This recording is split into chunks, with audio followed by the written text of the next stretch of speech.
Hello everyone, আসসালামু আলাইকুম। আমি রূপা চলে এলাম নতুন একটি ভিডিও নিয়ে। শুক্রবার মানেই হচ্ছে ছুটির দিন, শুক্রবার মানে হচ্ছে আনন্দের দিন। তো শুক্রবার হচ্ছে আমার হাজব্যান্ডের অফ, এজন্য আমাদের শুক্রবার অনেক আনন্দের দিন। আমরা একসাথে সারাদিন কাটাই।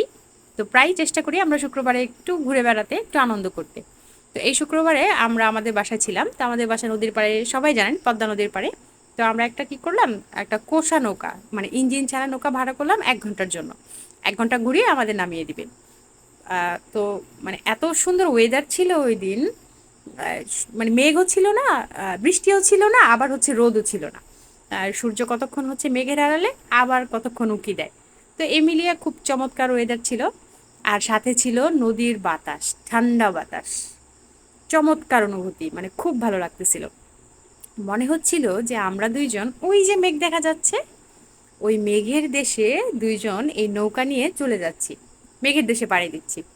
তো তখনই মনে পড়লো, না আমাদের তো একটা বাচ্চা আছে, মেঘের দেশে তো একা যাওয়া যাবে না। তো আমরা কি করলাম, কতক্ষণ একা ঘুরে তারপর আমাদের বাচ্চাকেও উঠিয়ে নিয়েছি আর কি। তো ওগুলা হচ্ছে ইঞ্জিন চালিত নৌকা, এগুলো অ্যাভেলেবেল পাওয়া যায় এখানে ভাড়া।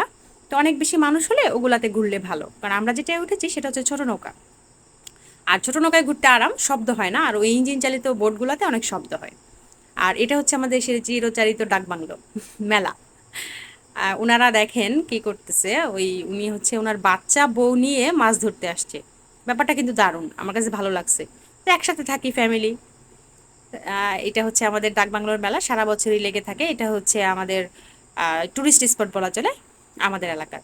তো আমাদের মাঝি কিনারে চলে যাচ্ছে, আমরা এখন নেমে যাব। হলো দেখেন ওই যে হচ্ছে মেলাটা। এটা হচ্ছে, আপনার সবাই মৈনট ঘাটে যায়, মৈনট ঘাটের চাইতে আমাদের এই মেলাটা মানে চমৎকার সুন্দর। আমাদের এই নদীর পাড়টা, এটা হচ্ছে নারিশার ডাকবাংলো। মানে খুবই চমৎকার জায়গা, আপনারা না ঘুরতে আসলে বুঝবেন না। শুক্রবার শনিবারে অনেক মানুষ আসে ঘুরতে, মানে চমৎকার জায়গা। আমাদের তো বাসা, আমরা প্রতিদিনই ঘুরি, এছাড়াও অনেক মানুষ ঘুরতে আসে, খুবই সুন্দর জায়গা। আপনারাও চাইলে এখানে ঘুরতে আসতে পারেন। ধন্যবাদ সবাইকে।